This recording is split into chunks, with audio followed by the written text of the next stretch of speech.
prosseguindo aqui no nosso módulo, vamos tratar então de um tema muito importante, bastante preocupante, que é a questão da responsabilidade ambiental, que conforme eu já antecipei em outros vídeos, a responsabilidade ambiental é tríplice, ou seja, um mesmo fato, uma mesma fiscalização pode gerar 3 modalidades de responsabilidade distintas, independentes, ou seja, lembrando que a Constituição Federal diz que condutas e atividades consideradas lesivas ao meio ambiente vão sujeitar os infratores a sanções penais, é a primeira, sanções administrativas, a segunda, independentemente da obrigação de reparar os danos causados, ou seja, a reparação de danos é a terceira. Então, na prática, o que isso significa? Reparação do dano, recuperação da área. Nós comentamos um vídeo anterior sobre recuperação de áreas de APP, de áreas de reserva, mas também qualquer desmate, por exemplo, feito sem licença ambiental, onde é necessária a implementação, o acompanhamento dessa recuperação de área. Indenização por dano ambiental. A indenização está dentro desta mesma obrigação de reparar os danos causados. Indenização não significa multa, né? A infração administrativa. Então, quando se fala em multa, na verdade, está falando infração administrativa. A infração, que é formalizada no documento que é chamado de auto de infração, ela pode contemplar mais de uma penalidade, ou seja, a multa financeira, que é a mais conhecida, o embargo da área, a proibição de usar essa área, a suspensão de uma atividade e a apreensão daquilo que foi utilizado na conduta ilícita e o crime ambiental. Então, esses 2 primeiros se referem à questão da reparação dos danos, a infração administrativa e o crime ambiental. Bom, e dessa responsabilidade ambiental tríplice, nós temos 2 modalidades de responsabilidade. É muito importante entender esses conceitos, a responsabilidade subjetiva e a responsabilidade objetiva. Vamos lá. Na responsabilidade subjetiva, nós colocamos aqui a infração e o crime. Por quê? Porque quando se fala em infração ambiental, nós temos condutas, ou seja, desmatar, poluir, né? E o crime também.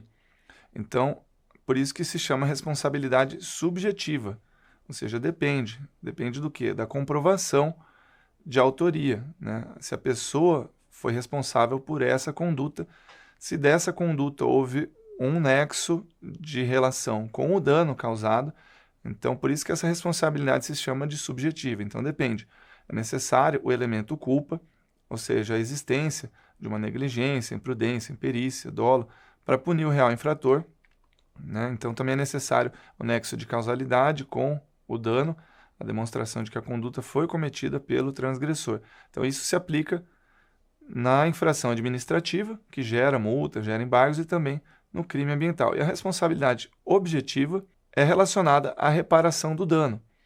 Ou seja, ocorreu um dano ambiental numa área, vamos falar mais uma vez do mais fácil, que é o desmate, é necessário fazer a recuperação dessa área.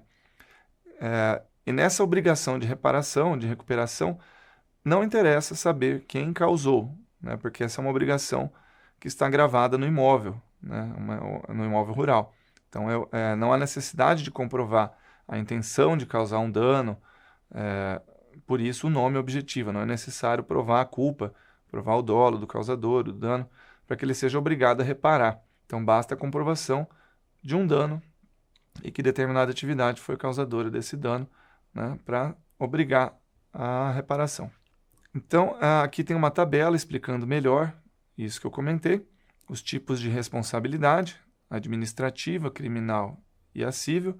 A administrativa normalmente está orientada por esse decreto federal, que tem vários tipos de conduta, de desmate, de incêndio, infrações relacionadas à fauna e à flora. Também nós temos a Política Nacional do Meio Ambiente, com algumas condutas, e também existem normas locais, estaduais, municipais, de meio ambiente que descrevem algumas condutas. Criminal, basicamente, a lei dos crimes ambientais. E no civil, essas obrigações estão no Código Florestal, na Política Nacional do Meio Ambiente e também algumas normas locais.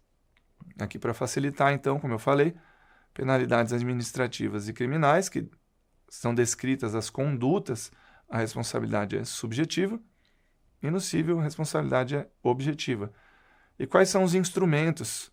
Como que se vê isso na prática? Na prática, a responsabilidade administrativa, ela gera um documento chamado auto de infração.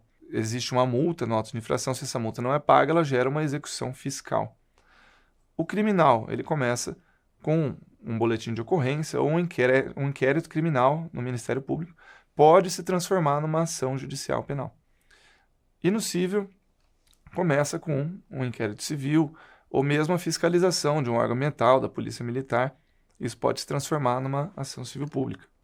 Um exemplo, né, do que eu estou falando, da Lei de Crimes Ambientais e do Decreto Federal 6514, como eu comentei antes, eles trazem condutas ilícitas de crimes e de infrações lesivas ao meio ambiente, como responsabilidade subjetiva, né, ao exemplo de desmatamento ilegal, que fala suprimir vegetação. Importante comentar aqui também que existem várias condutas. Tem o desmatamento em área de especial preservação, desmatamento em quaisquer áreas de vegetação nativa. Então, é importantíssimo verificar qual foi exatamente a conduta. Uso irregular de fogo, contaminação de solo e água, obstrução à fiscalização, isso também pode ser um crime ou uma infração administrativa, caça, né, e não cumprir obrigações impostas depois de uma autuação. Então, veja só, uma autuação pode gerar outra autuação. Isso é uma novidade, né? Então, deixar de apresentar um projeto de recuperação de área depois de uma autuação por desmatamento pode gerar uma outra penalidade. E também é importantíssimo comentar aqui sobre obrigações. Muitas vezes no jurídico a gente utiliza expressões em latim, né? Propter rem, ou seja, por causa da coisa, que não é obrigação de indenização, né? Vejam que no Código Florestal, ao longo dos seus 78 artigos, chama a atenção 3 desses artigos. Por exemplo, o artigo 2º, parágrafo 2º, que fala que as obrigações previstas nesta lei, todas as obrigações, têm natureza real e são transmitidas para o sucessor de qualquer natureza. Então, no momento de uma compra e venda, ou alguém que está arrendando uma área, assume as obrigações deste imóvel. Aí tem a mesma regra, é observada no artigo 7º, que fala de APP, fala que, tendo ocorrido supressão nas APPs, o proprietário da área ou possuidor, ocupante, é obrigado a promover a recuperação, a recomposição. E nas áreas de reserva legal também, as obrigações previstas nesse artigo têm natureza real e são transmitidas. Então, essas são as obrigações que nós chamamos de propter rem, ou seja, por causa da coisa. Então, responsabilidade ambiental objetiva não depende de quem causou. Quem está nesse imóvel, seja o proprietário ou o possuidor, vai ter que cumprir isso. Mas isso não é a indenização, porque a indenização depende de uma conduta ilícita. E assim nós encerramos esse vídeo falando de responsabilidade ambiental, um tema bastante detalhado e que exige um pouco mais de aprofundamento. Nós seguimos no próximo vídeo explicando melhor essas obrigações, as que se transferem com o imóvel, as indenizatórias. Então, até o próximo vídeo.